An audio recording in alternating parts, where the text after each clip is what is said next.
같이 사도행전 2장 1절 말씀 같이 합독해 보도록 하겠습니다. 오순절 날의 이미 이름에 그들이 다 같이 한 곳에 모였더니 아멘. 오늘 본문의 말씀에 제자들에게 예수님 말합니다.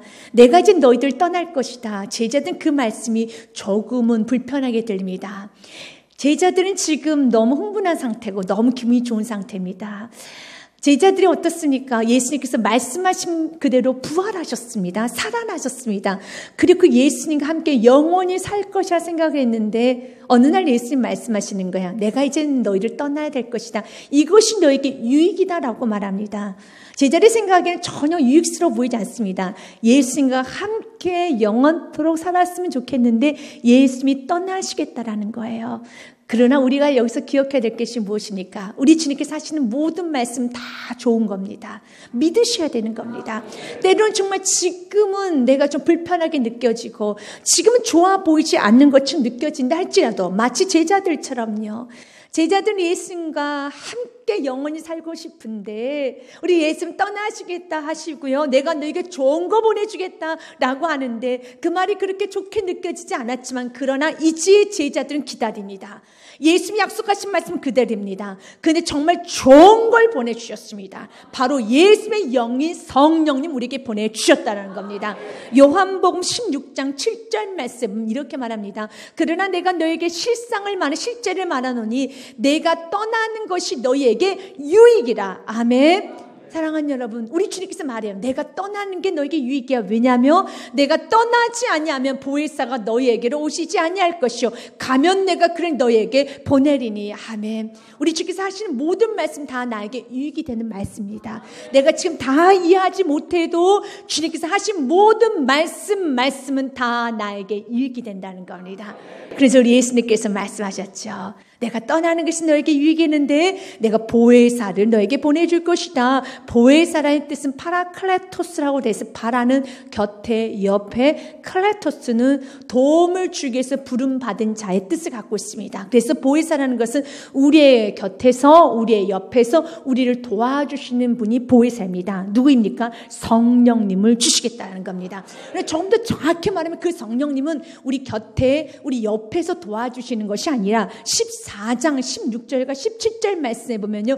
우리 안에 내주하셔서 우리를 도와주시는 분이십니다. 우리 안에 거하시면서 우리를 위로해 주시고 우리 인도하여 주시고 우리를 도와주시는 우리의 보혜사, 우리의 보호자라는 겁니다. 내가 아버지께 구하겠으니 그가 또 나름 보혜사를 너에게 주사 영원토록 너희와 함께 있게 하리니. 아멘. 우리 성령님 우리가 영원토록 함께 하십니다. 이 세상 우리가 혼자 사는 거 아니에요.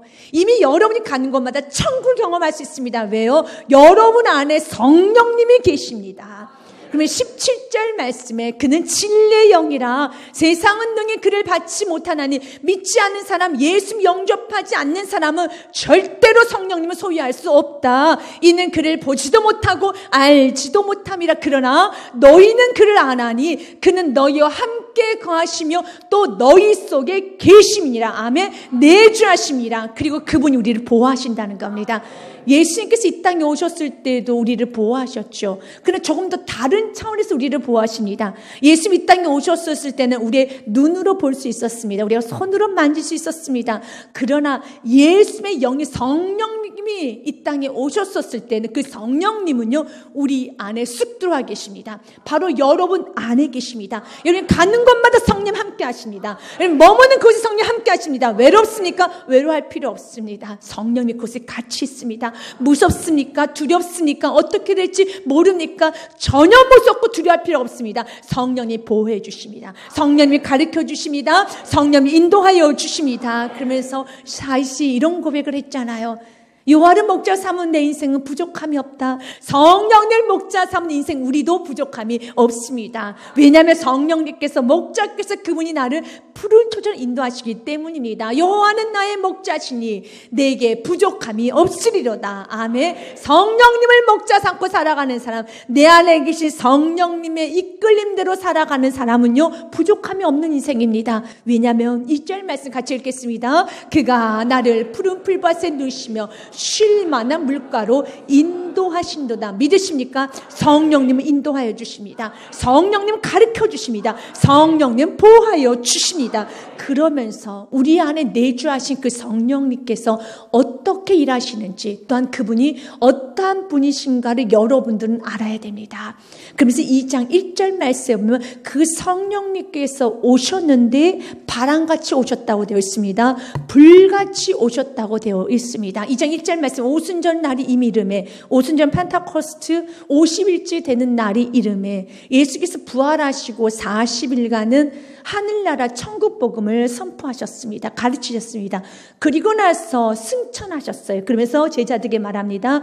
너희가 몇 날이 못 되면 내가 너에게 선물 성령을 줄 것이다 라고 말을 하셨습니다. 그 후로 그 약속의 말씀 붙들고 10일이 지난 후에 50일째 되는 날에 성령님 약속 그대로 오셨습니다. 그런데 성령님께서 오시는데요, 2절 말씀에 보니 급하고 강한 바람의 모습으로 오셨습니다. 2절 말씀 같이 읽겠습니다.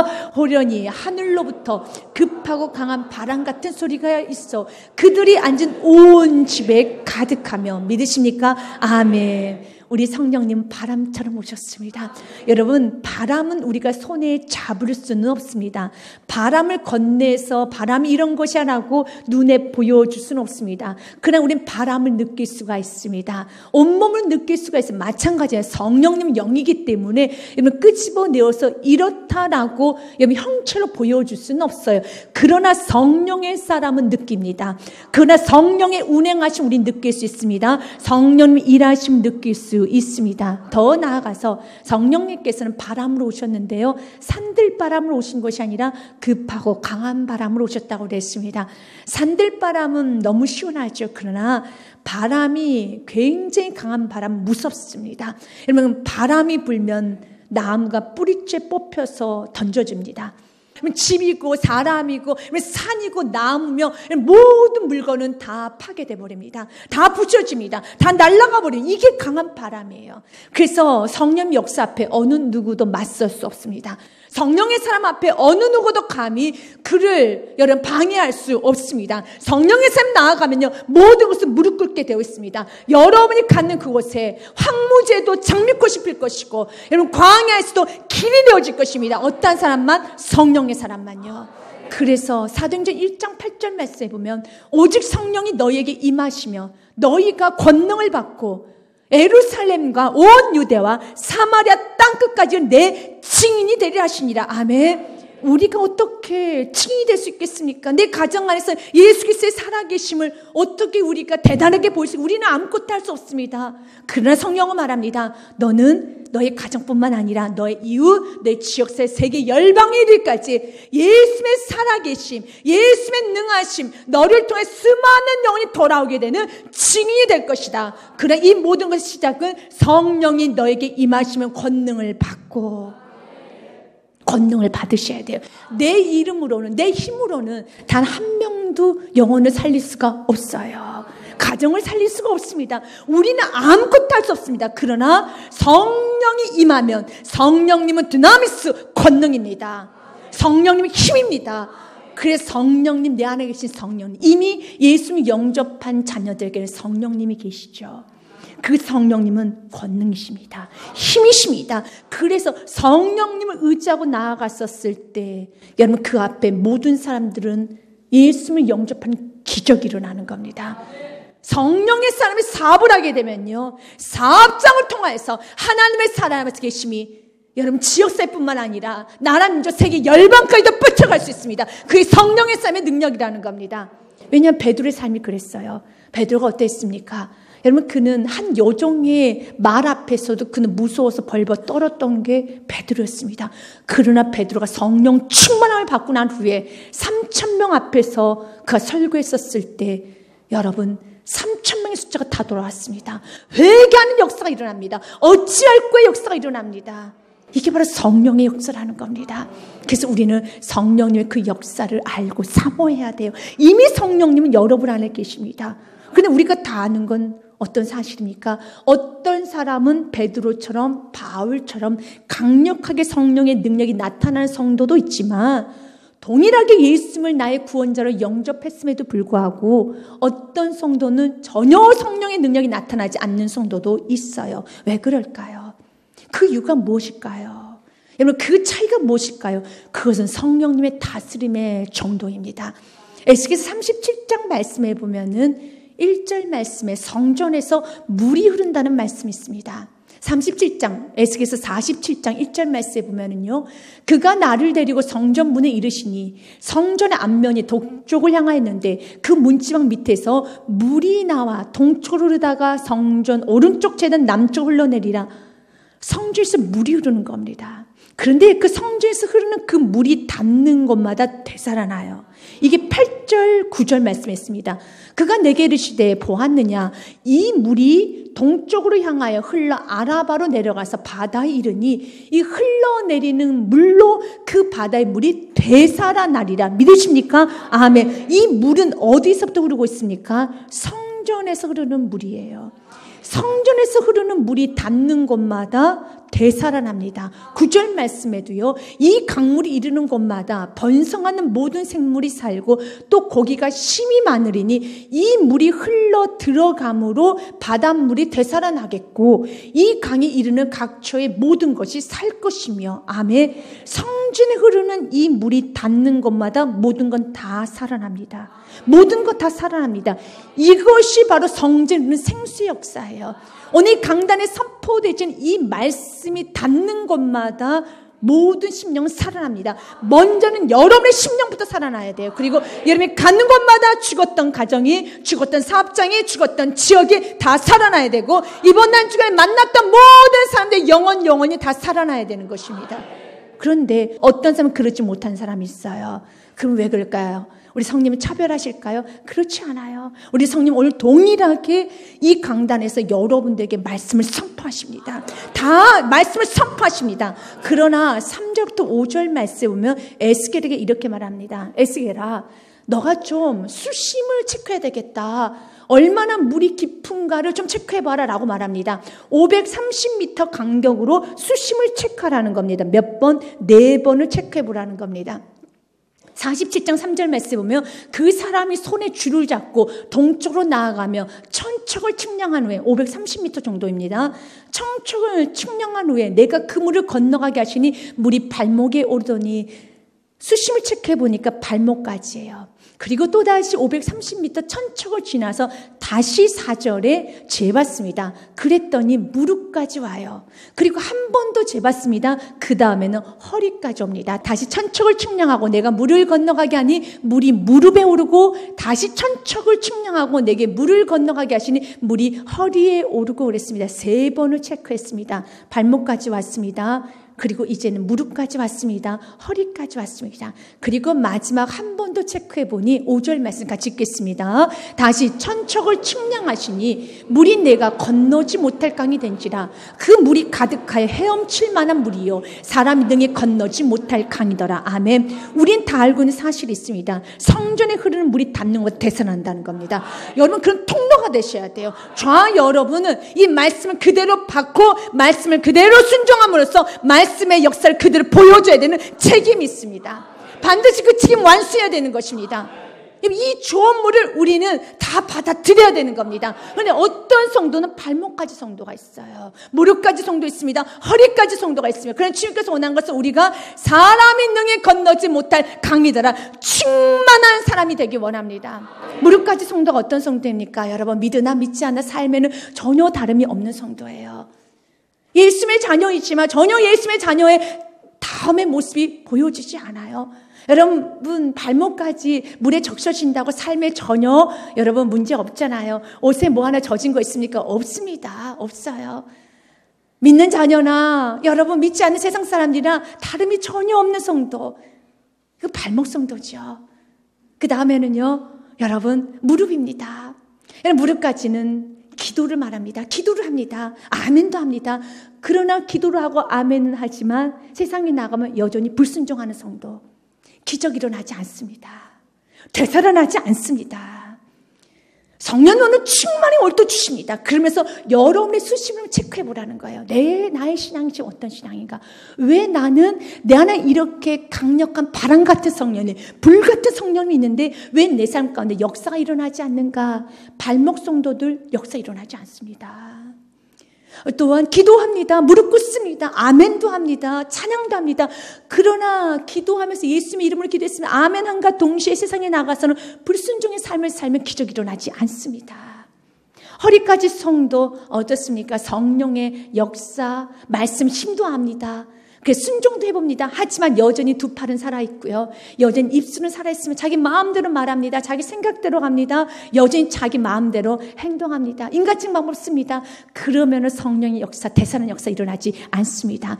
우리 주님께서 원하는 건 5절이에요. 5절이 중요한 말이 있죠.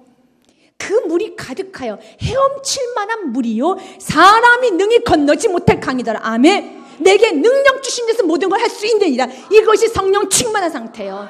내 힘으로 하는 것이 아니라 오직 성령님의 다스림을 받아서 내 힘으로는 아무것도 할 수 없습니다.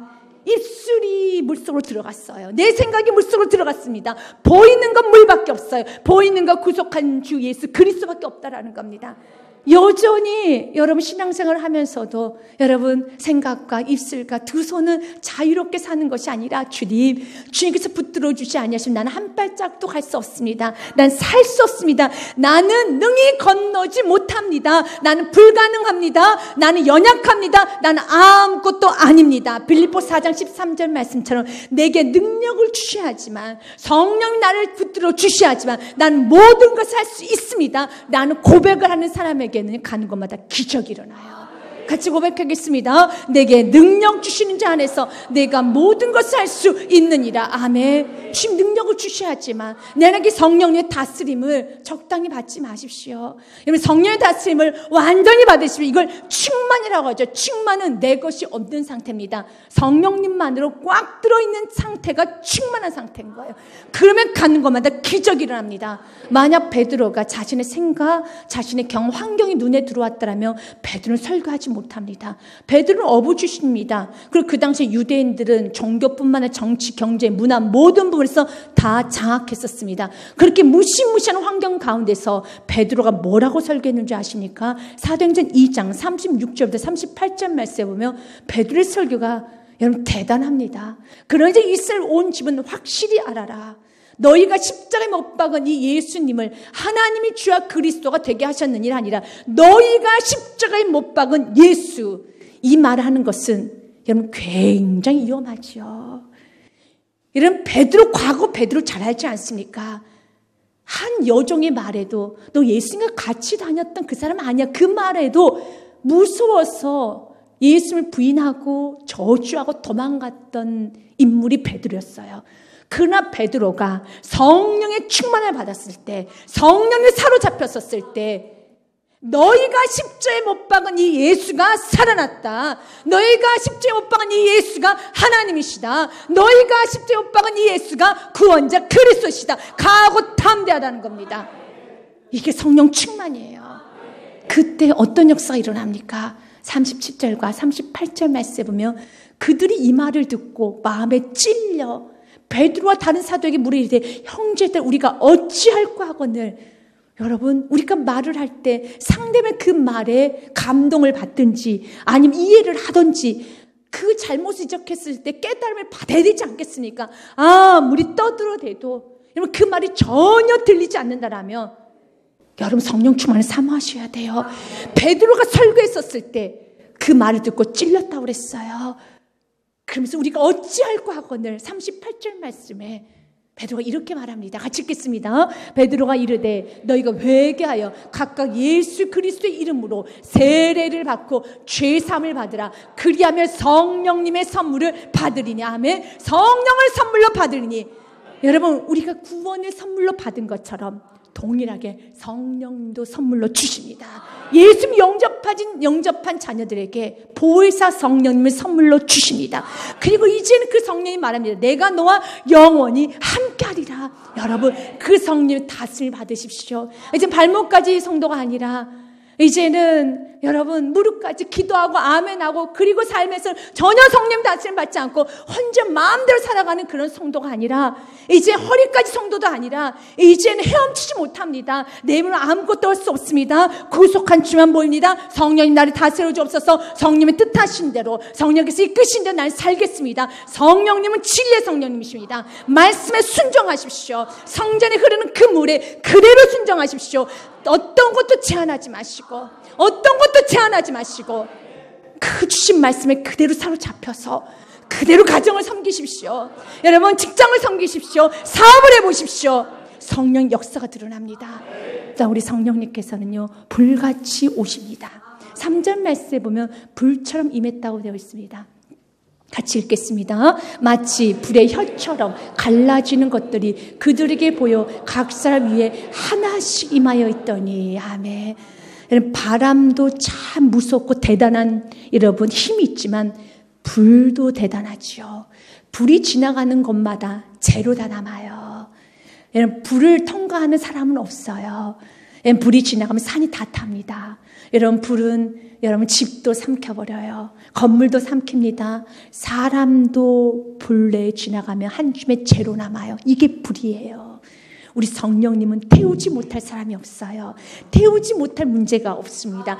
태우지 못할 관계가 없습니다. 성령님은 다 태우십니다. 우리 안에 있는 욕심, 시기, 질투, 허영, 죄로 인한 상처, 여러분이 얻었던 과거들 모든 것들 성령님 다 태워주십니다. 일단 여러분 앞에 방해하는 모든 것들도 성령님은 다 태워주십니다. 그래서 어느 누구도 여러분 방해할 수가 없습니다. 성령님 다 태워주시는 분이십니다. 그리고 새롭게 하여 주십니다. 여러분 나쁜 습관들 있습니까? 주여 내 자녀의 성령이 불이 임하게 하여 주시사 나쁜 습관 중독들 다 태워 주시옵소서. 교만 성령님이 태워주십니다. 중독 성령님이 태워주십니다. 여러분 모난 성격 성령님이 태워주십니다. 이제 우리는 사모해야 돼요. 그러면서 우리는 2절과 3절 말씀을 보면서 아주 신비로운 여러분 현상을 보게 됩니다.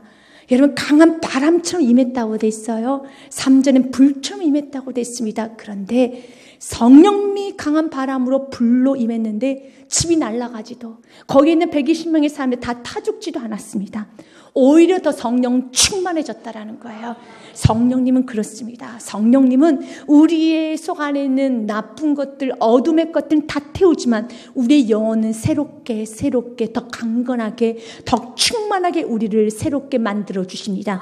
성령 충만한 성도는 가는 곳마다 죽었던 영혼을 살립니다. 성령 충만한 성도는요, 여러분 가는 곳마다 깨어진 가정들, 여러분 무너진 사업장 다 이렇게 세웁니다. 그게 성령 충만한 역사예요. 성령 충만한 성령이 임했을 때 불처럼 임했어요. 강력합니다. 내 안이 뜨겁습니다. 여러분 바람처럼 임했습니다. 내 안에 열정이 뜨겁습니다. 그러나 가는 곳마다 파괴하고 싸우고 큰 소리 나는 것이 아니라 오히려 영혼을 세운다라는 겁니다. 우리가 이런 불을 받기 원합니다. 에레미야 말씀에 보면은 이런 말씀이 있습니다. 에레미야가 난 더 이상 이스라엘 백성들에게 회개하라는 말을 못 전하겠어. 왜냐하면 이스라엘 백성들이 거부해도 너무 거부한다는 겁니다. 그리고 하나님의 말씀을 너무 무시합니다. 너무 교만합니다. 너무 완악합니다. 그럼에도 불구하고 에레미야가 이렇게 고백합니다. 내가 다시는 여호와를 선포하지 아니하며 그의 이름으로 말하지 아니하리라 하면 나의 마음이 불붙는 것 같아서 골수에 사무치니 답답하여 견딜 수가 없느니라. 아멘. 내 안에 불붙는 마음이 있어서 그분 누가 주신 불입니까? 성령께 주신 불입니다. 여러분도 마찬가지예요. 성령님께서 여러분을 사랑할 수 있도록 불을 붙여주세요.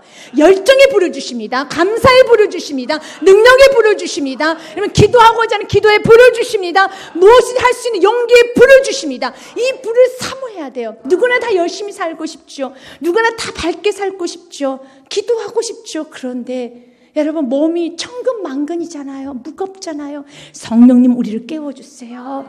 감사할 수 있도록 기뻐할 수 있도록 기도하지 않고서는 견딜 수 없도록 성령께서 불을 붙여주십니다. 사랑하지 않고서는 견딜 수 없도록 불을 붙여주십니다. 내가 도전하지 않고서는 너무 후회스러울 정도로 내 안에 열정의 불을 붙여주십니다. 이 불을 사모하십시오. 성령님을 사모하셔야 돼요.